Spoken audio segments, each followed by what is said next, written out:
चलिए दोस्तों, बात करते हैं इस एक और क्वेश्चन के बारे में। इस क्वेश्चन में एग्जामिनर ने कहा इफ 47.2506 इज इक्वल टू में 4a प्लस का 7b प्लस का 2c प्लस का 5/d प्लस में 6a, then the value of 5a plus का 3b प्लस का 6b प्लस का d प्लस का 3 क्या होगा। तो चलिए आइए सॉल्व करते हैं। जब भी इस प्रकार का क्वेश्चन आता है तो यहाँ पर देखिए ये 4 7 दे रखा है। तो क्या मैं इसको 4 और 0 इक्वल टू में 4a के बराबर लिख सकता हूँ? बिल्कुल, क्योंकि ये इस 4 से ही कंपेयर होगा। उसके बाद में b दे रखा है 7, तो ये हो जाएगा 7 इक्वल टू में 7b के बराबर हो जाएगा। फिर यहाँ c दे रखा है यानी कि 2, तो मैं लिख सकता हूँ आपका ये 2 बाय में आपका 10 बराबर में 2c। फिर ये हो जाएगा आपका 5, तो ये 5 इक्वल टू में 5 बाय में कितना हो जाएगा आपका 100 इक्वल टू में 5 बाय में d। ई के लिए दे रखा है आपका 6 बाय में कितना हो जाएगा 1 2 3 और 4, 1 2 3 4 के बाद पॉइंट लगा, इक्वल टू में क्या हो जाएगा 6a। इस क्वेश्चन को इस फॉर्म में लिखना पड़ेगा पहले आपको।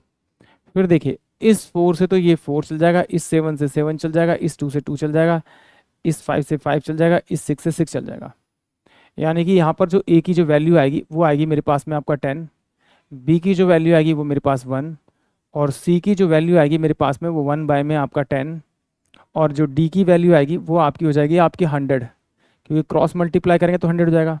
और जो e की जो वैल्यू है वो आपकी हो जाएगी 1 बाय में आपका 10,000। अब इन्हीं वैल्यूज़ को यहाँ पर रख देंगे हम लोग।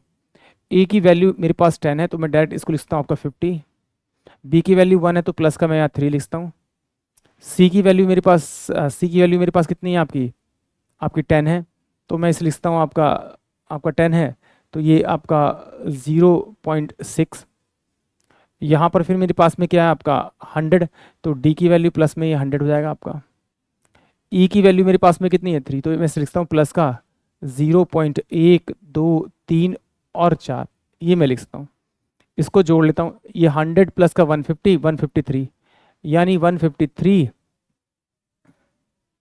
100 प्लस का 3 प्लस का 50 153 प्लस का 0.6 यानी कि पॉइंट और 6 ये लग जाएगा। उसके बाद में 1 2 और 3 ये लगा देंगे आपका, यानी कि ऑप्शन जो होगा वो सी इस क्वेश्चन के लिए करेक्ट होगा। आई होप आप सभी को क्वेश्चन समझ में आया होगा।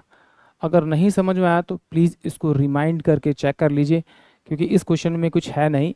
ये अगर वैल्यू आपने ठीक से बना ली तो आपका आंसर करेक्ट आना ही आना है। आई होप आप सभी क्वेश्चन समझ में आया होगा।